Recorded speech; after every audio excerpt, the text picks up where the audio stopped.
My daughter-in-law stood in my sister's kitchen at a family baby shower and told a group of relatives, in a voice loud enough for the whole room to hear, that I had never really helped with my grandchildren the way a grandmother should. "She's just never been that hands-on," she said, with a small, sad shake of her head, as though she were simply stating a fact everyone already knew. I wish she showed up more. The kids barely know her, honestly. I was standing near the punch bowl at the time, holding a small plate of cake, and I heard every single word. I did not say anything. I set my plate down quietly, excused myself, and went to sit in my car for a few minutes before I trusted myself to drive home. What my daughter-in-law did not know, what almost nobody in my family knew, was that for the past 5 years, I had been quietly paying my grandchildren's entire preschool tuition every single month, without ever once mentioning it to anyone. My name is Winifred Castellane. I am 67 years old. I have 2 grandchildren, a boy named Ambrose and a girl named Cordelia, and this is the story of the year my family finally understood exactly what hands-on actually meant, and where all that quiet help had truly been coming from. I want to start at the beginning, because I think it will help explain everything that came after. I raised my own son, Bertram, mostly on my own, after his father, my first husband, left when Bertram was only 6 years old. I worked 2 jobs for many years, first as a receptionist during the day, then cleaning offices in the evening, just to keep us afloat. It was a hard, tiring stretch of my life, but I never once complained about it in front of Bertram, because I did not want him growing up thinking his childhood had been some kind of burden on me. By the time Bertram was in high school, I had worked my way into a steady, better-paying position as an office manager for a small insurance company, and things grew easier for us financially. I remarried when Bertram was 22, to a kind, steady man named Percival Castellane, a widower with grown children of his own, and Percival and I built a comfortable, quiet life together in the years that followed. Percival passed away 4 years ago, from a slow illness that gave us time, at least, to say the things that mattered most before he was gone. I remember him telling me near the end that he had always admired how quietly I loved people, how I never seemed to need loud recognition for the things I did, simply the knowledge, privately held, that I had done right by the people I cared about. I have thought about that comment often in the years since, especially during this whole difficult stretch with Genevieve, wondering whether that same quiet nature, the one Percival had loved so much, was the very thing that had made it so easy for someone else to misunderstand me so completely. Bertram married a warm, ambitious young woman named Genevieve when he was 28 years old. Genevieve worked as a marketing manager for a growing technology company, the kind of career that came with real pressure and long hours, especially in the years right after Ambrose and, later, Cordelia were born. I want to be honest, from the very beginning, that Genevieve and I did not always understand each other easily. This was not because either of us disliked the other, exactly. It was simply that we came from very different backgrounds, with very different ideas about how families should show love and support for one another.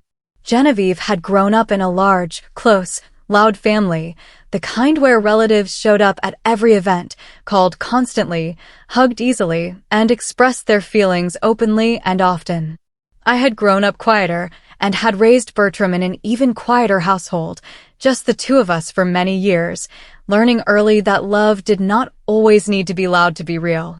I showed love most of my life through steady, practical action rather than through frequent visits or warm, effusive words. I think, looking back, Genevieve sometimes mistook my quieter style for distance or even disinterest, when in truth, it was simply the only language of love I had ever really learned to speak fluently. When Ambrose was born, 6 years ago, I remember visiting the hospital, holding him carefully, feeling an overwhelming rush of love for this tiny new person in our family. I was not, I will admit, the kind of grandmother who called every single day just to chat, the way some of Genevieve's own relatives did. I was not the kind who showed up unannounced with bags of small toys or insisted on weekly sleepovers. My own working-class upbringing and the demanding years of raising Bertram largely alone had taught me a different rhythm of showing up for family, one built more around quiet, steady practical help than around frequent visits or loud displays of affection. About a year after Ambrose was born, Bertram came to me privately, looking worried in a way I had not seen from him in a long time. He explained that he and Genevieve were struggling with a difficult decision. Genevieve wanted to return to her career after her maternity leave ended, both because she genuinely loved her work and because their household budget, given the cost of their mortgage and their student loans, truly needed her income to stay stable. But quality childcare in their area was extremely expensive enough that after running the numbers carefully, they realized Genevieve's entire salary would barely cover the cost of full-time daycare for Ambrose, making her return to work feel almost pointless from a purely financial standpoint. I remember sitting with Bertram at my kitchen table that evening, watching him work through the math out loud, clearly torn between wanting to support his wife's career and worrying about how they could possibly make the numbers work. I made a decision that evening that would shape the next 5 years of my life. I told Bertram that I wanted to help, quietly, by covering the cost of Ambrose's preschool and daycare tuition for as long as it was needed. I want to explain why I asked for it to stay quiet, because I think it matters for understanding everything that happened later. I did not want this arrangement to become something Genevieve felt she owed me for, or something that created an uncomfortable power dynamic between us, with me holding some kind of financial leverage over decisions in their household. I also, honestly, did not want Bertram's wider extended family, or Genevieve's large, chatty family, discussing my finances at gatherings, the way families sometimes do when money changes hands between relatives. I simply wanted to help my son and his wife build a stable life for my new grandson, quietly, without turning it into a bigger conversation than it needed to be. Bertram agreed to keep the arrangement private, and we worked out a simple system together. Each month, I would transfer the tuition amount directly to Bertram's account, and he would handle the actual payment to the preschool himself, so that from the school's records, and from any conversation with Genevieve about household bills, it would simply appear that Bertram and Genevieve were managing the payment together, out of their own combined income, rather than with my help layered quietly underneath it. I want to be honest that this arrangement required real financial sacrifice on my part. Percival and I lived comfortably, but not extravagantly, on his pension and my own modest retirement savings. Covering a full preschool tuition, month after month, for 5 years, meant real, careful budgeting on my end. I gave up a planned kitchen renovation I had been saving for. I postponed a trip to visit my sister overseas that I had been hoping to take for years. I drove my old car 2 years longer than I probably should have, simply to keep the tuition payments steady and reliable, month after month, for as long as my family needed them. I remember one particular evening, about 2 years into the arrangement, when Percival and I sat at our own kitchen table going over our monthly budget, the same evening I finally gave up, for good, on the kitchen renovation I had been dreaming about for years. Percival looked at the numbers with me quietly, and then he took my hand and said, "You know, we could tell Bertram to find another way to manage this, if it's truly too much of a strain." I told him no, that I wanted to keep doing it, that watching my grandchildren grow up secure and cared for felt like a far better use of that money than new kitchen counters ever could. He never questioned the decision again after that, simply supporting me quietly the way he supported most of my choices during our marriage. When Cordelia was born, 3 years after Ambrose, the same arrangement simply expanded to cover her tuition too, once she reached preschool age. By the time the story reaches its main turning point, I had been quietly covering both grandchildren's preschool costs for a combined total of 5 years, a commitment that, by my own careful calculations, added up to a little over $62,000 over that time. I never once mentioned this to Genevieve directly. Bertram and I had agreed, from the very beginning, that this was simply how we wanted to handle it, and over the years, that quiet arrangement simply became a settled, comfortable habit between the two of us, rarely discussed even privately anymore, since it had become such a steady, reliable part of our monthly routine. What I did not fully anticipate, though, was how this quiet arrangement would shape Genevieve's understanding of my role in our grandchildren's lives over those same 5 years. Because I was not the grandmother who showed up for every school event, or who called constantly to check in, or who insisted on regular sleepovers the way some of Genevieve's own relatives did. A story began to form in her mind, I think, gradually and without much conscious examination, about who I actually was within this family. I became, in her eyes, a pleasant but somewhat distant figure, present at major holidays, but not truly involved in the daily texture of her children's lives. I do not think she meant this unkindly exactly. I think it was simply the honest impression she had formed, based entirely on what she could actually observe, without any awareness of what was happening quietly behind the scenes. I want to explain, honestly, why I did not correct this impression sooner, because I think it matters for understanding the rest of this story. Part of it was simple stubbornness on my part, a quiet pride in doing meaningful work without needing loud recognition for it, the same instinct that had carried me through those difficult years raising Bertram largely alone. Part of it was a genuine reluctance to break the agreement Bertram and I had made together, an agreement I still believed, even then, was the right way to handle things. And part of it, if I am honest, was a slowly growing hurt that I did not always know how to express, a hurt at being quietly misunderstood, year after year, by someone I genuinely wanted to have a warm relationship with, even if we spoke a different language of love. This misunderstanding grew slowly over the years, the way these things often do, through small comments here and there that I mostly let pass without correction. At a birthday party for Ambrose's 4th birthday, I overheard Genevieve telling a friend that her own mother, who lived 2 states away, was somehow more involved from a distance than Bertram's mother is, even living 20 minutes from here. I remember feeling a small sting at that comment, though I said nothing, telling myself it was simply Genevieve's honest impression, based on what she could actually see. At another gathering, a holiday dinner about 2 years ago, Genevieve mentioned, in front of several relatives, that she sometimes wished I would offer to babysit more often, the way other grandmothers in her extended family did, so she and Bertram could occasionally have a night out together. I did not explain, in that moment, that I was already quietly helping in a different, significant way, one that made date nights and occasional babysitting feel, to me, like a smaller sacrifice compared to the steady financial support I was already providing. I simply said I would try to help more when I could, and let the moment pass.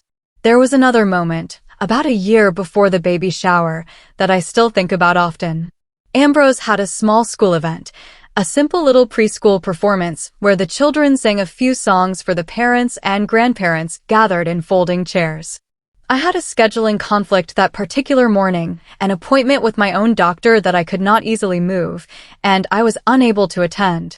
I remember Genevieve mentioning, gently but pointedly, in a phone call a few days later, that Ambrose had asked where Grandma Winifred was, and that she had not known quite what to tell him. I felt that comment sharply more than I let on at the time, because I understood, even then, that missing a single school performance looked, from the outside, like carelessness, when in truth, I had spent that entire month, like every month for years, quietly making sure his tuition for that very school was fully paid. I want to be honest that these small moments, stacking up over years, did genuinely hurt me more than I let anyone see at the time. But I also understood, honestly, that I had chosen this quiet path myself, and that it would not be entirely fair to feel wounded by a misunderstanding I had helped create through my own silence.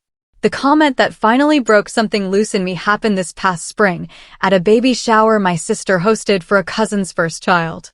Nearly 30 women from our extended family had gathered in my sister's kitchen and living room, and at some point, the conversation turned to grandparenting, with several women sharing stories about how involved, or uninvolved, various grandparents in the family had been over the years. Genevieve, standing near the punch bowl with a small group of relatives, mentioned my name in a way that made my whole body go still. "Winifred's sweet, don't get me wrong," she said, her voice carrying easily across the kitchen. "But she's just never been that hands-on with Ambrose and Cordelia. I wish she showed up more, honestly. The kids barely know her the way they know my own mother.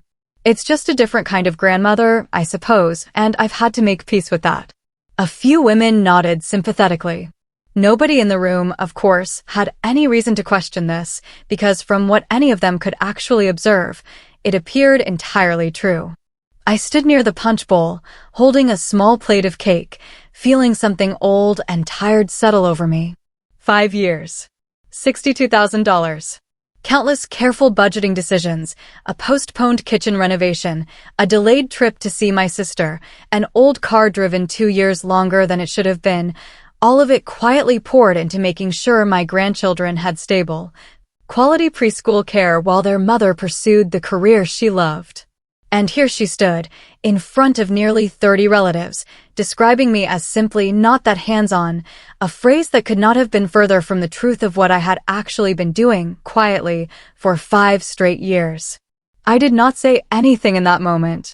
I set my plate down carefully, made a quiet excuse about needing some fresh air, and walked out to my car, where I sat for nearly 20 minutes, working through a tangle of hurt and old, tired frustration before I trusted myself to drive home safely.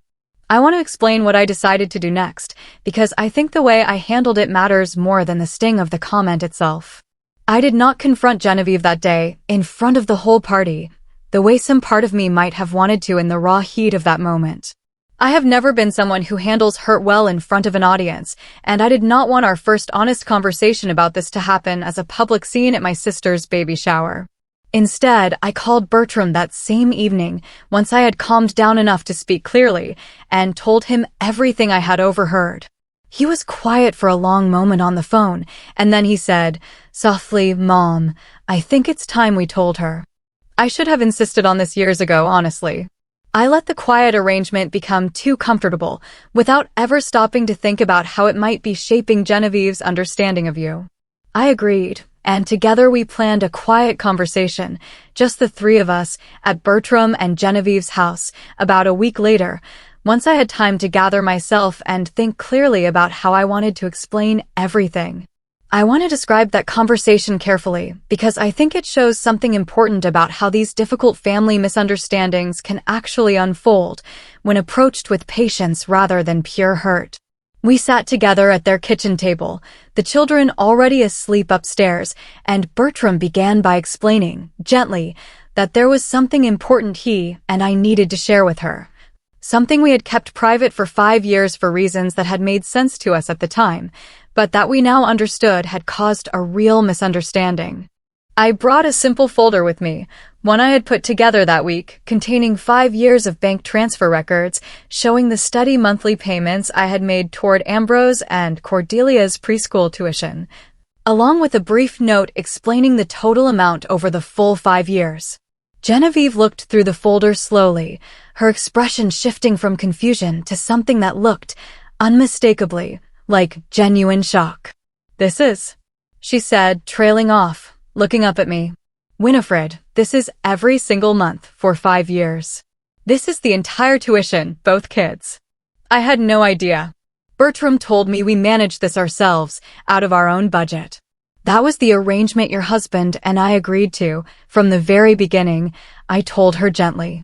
"I did not want this to feel like something you owed me for, or something that changed the shape of decisions in your own household. I wanted to help quietly, in the background, so you and Bertram could simply focus on building your family and your careers, without an extra layer of complicated gratitude sitting between us." "But then I stood in your sister's kitchen," Genevieve said, her voice cracking, "and told a room full of people that you were never hands-on, that you didn't really help. Winifred, I am so ashamed. I said that in front of my own mother, in front of relatives who probably went home believing something about you that could not be further from the truth." "I know," I told her honestly. "I heard you say it. That is actually why we are having this conversation tonight." Genevieve put her face in her hands for a moment, and when she looked back up, her eyes were wet. "I think," she said slowly, "that I built my whole idea of what hands-on grandparenting looked like around the version I grew up with in my own family. Loud, frequent, visible. Constant phone calls, constant visits, constant hugging and talking. I never once stopped to consider that help could look different, quieter, more practical, and still be just as real, maybe even more significant, than all that visible affection I was used to. I looked at your quieter style, Winifred, and assumed it meant less involvement, when really, it turns out, it meant something else entirely, something I never once thought to ask about. I told her I appreciated her saying that honestly, and that I understood, now, how easily a quiet kind of love could be mistaken for distance, especially by someone who had grown up with a much louder model of family affection. Bertram spoke up then, his voice a little unsteady. I should have told you years ago, Genevieve. I let this quiet arrangement become too comfortable, without ever thinking carefully about how it might shape what you believed about my mother. That was a mistake on my part, and I'm sorry it took a moment like the baby shower to finally push us toward being honest about it. We talked for a long time that evening, well past when we had originally planned to end the conversation. Genevieve asked me question after question, genuinely curious now, about how I had managed the payments all these years, what sacrifices it had actually required on my end, why I had chosen to help in this particular way rather than through the more visible kinds of involvement she had always expected from a grandmother. I answered her honestly. I told her about my own childhood, about raising Bertram largely alone after his father left, about learning, through those hard years, that love most often showed itself, in my own life, through steady, practical action rather than through frequent visits or warm, expressive words. I told her about the postponed kitchen renovation, the delayed trip to see my sister, the old car I kept driving longer than I should have, all of it quietly making room in my budget for those tuition payments, month after month, for 5 straight years. My own mother is the opposite of you in almost every way, Genevieve said quietly, near the end of our conversation. She calls every single day, she visits constantly, she never misses a school event. I always assumed that was simply what good grandmothering looked like, the only real shape it could take. I never once considered that someone quieter, someone who showed love through careful, sustained sacrifice instead of constant presence, might be giving just as much or, honestly, given the actual dollar amount here, quite a bit more. I don't think your mother's way is wrong, I told her gently. I think it's simply a different language, one you grew up speaking fluently. Mine is different, not better, not worse. I only wish I had found the courage, years ago, to help you learn to read mine a little sooner, rather than letting you build an entire understanding of me around what you could not see. I think, Genevieve said, near the end of that long evening, that I owe you more than just an apology for what I said at the shower. I think I owe you an apology for 5 years of misunderstanding who you actually are, simply because I never thought to look closely enough to ask. I want to explain what happened in the months that followed, because I think it shows something meaningful about how families can genuinely repair old, mistaken understandings, once someone finally takes the effort to look closely and honestly at the truth.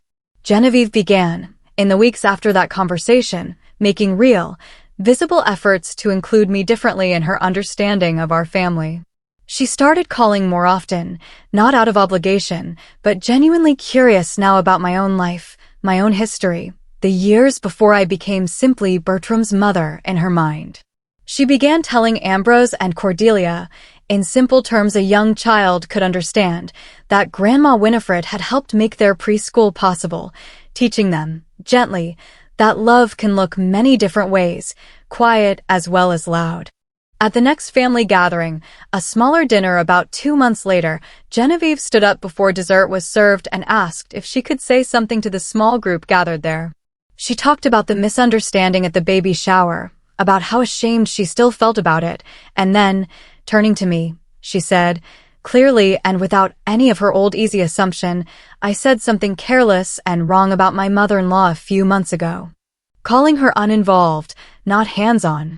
I was completely wrong. She has quietly paid for both of my children's entire preschool education for 5 years, without ever once asking for thanks or recognition. I am deeply sorry it took me this long to understand what real involvement can actually look like. I remember feeling something warm settle in my chest at that moment, something that felt, finally, like being truly seen by someone I had wanted, for a long time, to understand me more clearly. These days, Genevieve and I have a genuinely warmer relationship than we ever managed during those first 6 years of misunderstanding. She still leans toward the louder, more visible style of affection she grew up with, and I still lean toward my own quieter, more practical way of showing love. But we have both learned, I think, to recognize and appreciate the other's language, rather than simply assuming our own is the only real one. Ambrose, now 6 years old, has started asking me questions about my own childhood, curious in the sweet, simple way young children are curious, and I find myself, more and more, sharing pieces of my history with him that I might never have thought to share before, if this whole misunderstanding had not finally been brought out into the open. Last week, he asked me to come to another school event, this time a small art show where the preschool displayed the children's paintings on the classroom walls. I made sure to clear my whole afternoon for it, arriving early, standing in front of his painting of our family, for stick figures holding hands under a bright yellow sun, for a long, quiet moment before he even noticed I had arrived. When he did see me, he ran across the room and threw his arms around my waist, telling everyone nearby, proudly, "That's my grandma. She helped make my school." I do not think, in that entire 5 years of quiet payments and careful budgeting, I had ever felt quite as fully rewarded as I did in that small, ordinary moment, standing in a preschool classroom, finally, completely seen. Cordelia, who is 4 now and just started at the same preschool her brother once attended, has taken to calling me, in her own small way, her school grandma, a nickname she came up with entirely on her own after Genevieve explained, in simple terms, that Grandma Winifred helped make her school possible.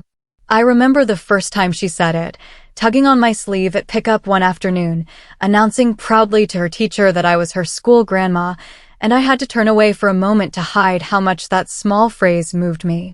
5 years of quiet, careful budgeting, and it took a 4-year-old simple, unfiltered honesty to finally put language to exactly what I had been, all along, without ever asking for the title. I still cover a portion of the children's education costs today, though the arrangement has shifted a little now that both Bertram and Genevieve know the full truth. We sat down together, as a family, about a month after that difficult kitchen table conversation, and worked out a new plan together, one built on honesty rather than quiet secrecy. I still contribute because I still want to, and because it still gives me real purpose and joy to help build a stable future for my grandchildren. But now, Genevieve knows exactly where that help comes from, and more importantly, she has stopped mistaking my quiet nature for distance. I think often about that comment at the baby shower, the one calling me not hands-on. I do not believe Genevieve meant real cruelty by it.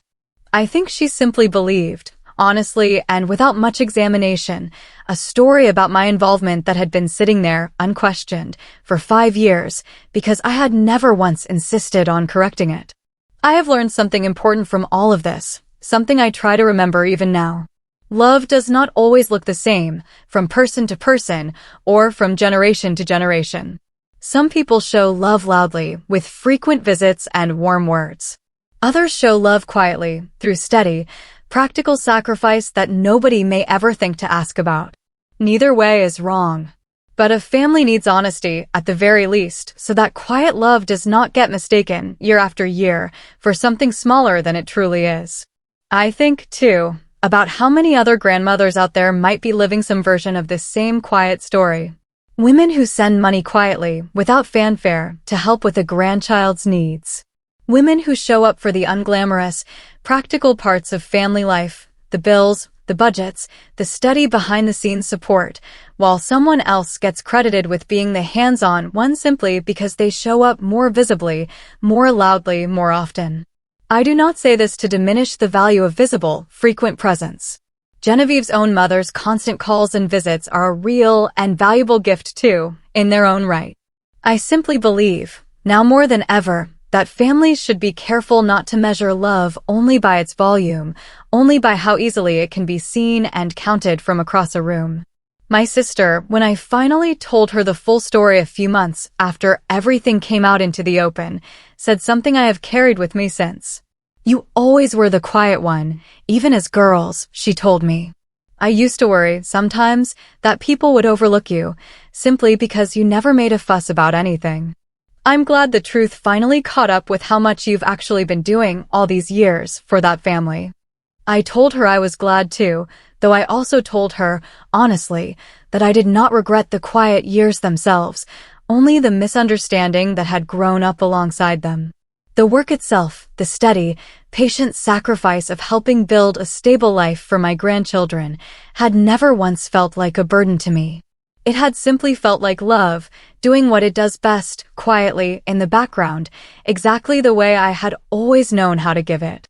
If someone in your own family looked at your quiet way of helping and decided, without ever really asking, that it meant you were simply not involved, what would you do?